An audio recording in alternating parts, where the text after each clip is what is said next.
నమస్తే friends, welcome to bajji నిండే వంట. ఫ్రెండ్స్, ఇవాళ బజ్జి నిండే వంటలో నేను డైమండ్ చిప్స్ అయితే చేశానండి మైదా పిండితో. ఇది మరి ఈజీగా ఎలా చేయాలో చూద్దాం. సో ఫ్రెండ్స్, నేనైతే ముందుగా మైదా అయితే తీసుకున్నానండి. మిక్సింగ్ బౌల్లోకి నేను 1 కప్ వరకు తీసుకున్నాను. సో ఇది వచ్చేసి వామ్ అండి. సో ఈ వామ్ని ఇలా నలుపుకొని వేసుకోండి. నేను ఆల్మోస్ట్ 1.5 టేబుల్ స్పూన్ వరకు వామ్ వేసుకున్నానండి. సో ఈ వామ్ అనేది మనకి డైజెస్ట్ అవ్వడానికి చాలా బాగా హెల్ప్ అవుతుంది. సో ఇప్పుడు నేను నువ్వులైతే తీసుకున్నానండి 2 టేబుల్ స్పూన్స్ వరకు. అండ్ సరిపోను ఉప్పు అయితే వేసాను. సో ఇవన్నీ బాగా కలిసేటట్టుగా ఇలా మిక్స్ చేసుకోండి బాగా. సో ఇవన్నీ పూర్తిగా మిక్స్ అవ్వాలండి. సో ఫ్రెండ్స్, నేనైతే మైదా పిండితో అయితే చేస్తున్నాను. మీరు కావాలంటే గోధుమ పిండితో అయినా చేసుకోవచ్చు. బట్ మైదా పిండి అయితే చాలా మంచి చాలా బాగా వస్తాయండి చిప్స్. సో ఇప్పుడు నేను బాగా వేడి చేసిన రిఫైన్డ్ ఆయిల్ని అయితే వేసుకున్నానండి. సో మీరు ఈ ఆయిల్ ప్లేస్లో మీరు నెయ్యినైనా యూస్ చేసుకోవచ్చు. సో ఇప్పుడు ఇదంతా కూడా ఈ పిండిలో కలిసేటట్టుగా ఇలా కలుపుకోండి. చూడండి, మనకి ఆయిల్ సరిపోయిందా లేదా ఇలా మనము ఇలా ముద్ద చేస్తే ముద్ద అనేది విరగకుండా రావాలి. సో అప్పుడు మనకి అది సరిపోయినట్టండి. ఒకవేళ అలా విరిగిపోతుంది అని అనుకుంటే ఇంకొద్దిగా ఆయిల్ వేసుకోండి, లేదా మీరు నెయ్యి యూస్ చేస్తే ఇంకొద్దిగా నెయ్యి అయినా వేసుకోవచ్చు. సో మనకి పర్ఫెక్ట్గా వచ్చేసిందండి. సో ఇప్పుడు నేను కొద్దిగా వాటర్ వేస్తూ దీన్ని పిండి ముద్దను అయితే చేసుకుందాము. సో మనకి కన్సిస్టెన్సీ ఎలా అంటే అండి, లైక్ మరీ గట్టిగా ఉండకూడదు, అలా అని మరీ స్మూత్గా కూడా ఉండకూడదండి. మీరు సెమీ సాఫ్ట్లో చేసుకోండి. చూడండి, ఈ విధంగా బాగా ఇలా ముద్దనైతే చేసుకోండి. చేసుకొని సో మనము దీన్ని ఒక 10 నుంచి 15 నిమిషాల వరకు నాననిద్దామండి. సో నేనైతే మూత పెట్టేసి నానపెడుతున్నాను. మీరు కావాలనుకుంటే పల్సటి గుడ్డైనా కప్పుకొని అలా 10 నిమిషాల వరకు పిండిని నానపెట్టొచ్చు. సో ఒక 15 నిమిషాలు అయిన తర్వాత చూడండి, మళ్ళీ ఒకసారి పిండిని ఇలా బాగా పిసుక్కోండి. సో నేనైతే కిచెన్ ఫ్లోర్ని యూస్ చేస్తానండి.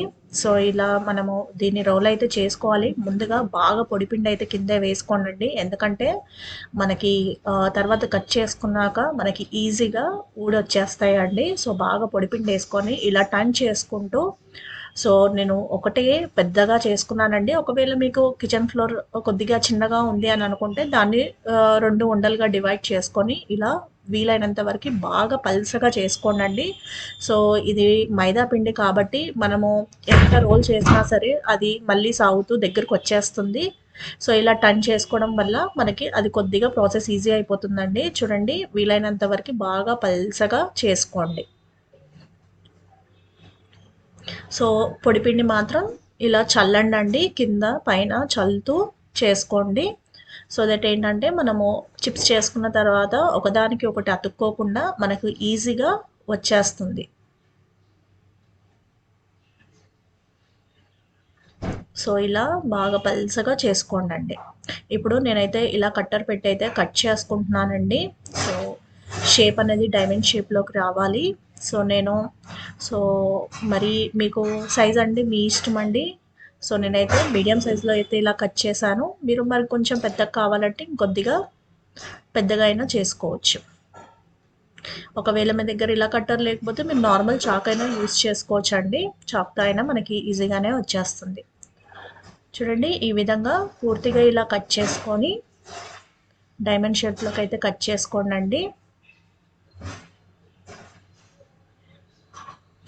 సో మళ్ళీ కట్ చేసుకున్నానండి. సో ఇప్పుడు ఏం చేయాలంటే కొద్దిగా పొడిపిండి అయితే చల్లండి. ఎందుకంటే ఇప్పుడు మనము ఇలా ఈ చిప్స్ అన్నీ మనం తీసినప్పుడు ఒకదానికొకటి అతుక్కోకుండా ఉంటాయి. సో ఇప్పుడు నూనె అయితే బాగా వేడెక్కిందండి. సో ఇది బాగా ఒక 10 నిమిషాల వరకు వేడెక్కిన తర్వాత మంటని మీడియం ఫ్లేమ్లో ఉంచేసి చూడండి, ఇలా నేను వాటితోనే కట్టర్తోనే ఇలా తీసి ఇలా వేసేసుకోండి. సో మొత్తం అన్నీ కూడా బాగా ఫ్రై అవ్వనండి. మరీ ఎక్కువ రెడ్డిష్ బ్రౌన్ వరకు వేపకండి. జస్ట్ మనకి గోల్డెన్ కలర్లో వస్తే సరిపోతుందండి. అవి చల్లారిపోయిన తర్వాత బాగా క్రిస్పీగా క్రంచీగా చాలా టేస్టీగా ఉంటాయండి.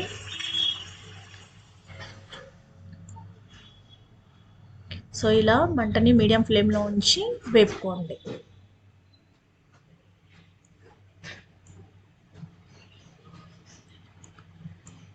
సో ఇవన్నీ కూడా ఒక బౌల్లోకి అయితే తీసుకుందామండి. సో ఫ్రెండ్స్, డైమండ్ చిప్స్ అయితే రెడీ అయిపోయాయండి. సో ఇవి మనకి మార్కెట్లో దొరికే చిప్స్ లానే ఉంటాయండి. చాలా టేస్టీగా, నోట్లో పెట్టుకుంటే కరిగిపోయేటట్టే ఉంటాయండి. మనం ఎన్ని తింటున్నామో కూడా తెలియదు, అంత టేస్టీగా ఉంటాయి. నచ్చితే వీడియోని లైక్ చేయండి ఫ్రెండ్స్. నా ఛానల్ని ఫస్ట్ టైం చూసిన వాళ్ళు వెంటనే సబ్స్క్రైబ్ అవ్వండి. Thank you.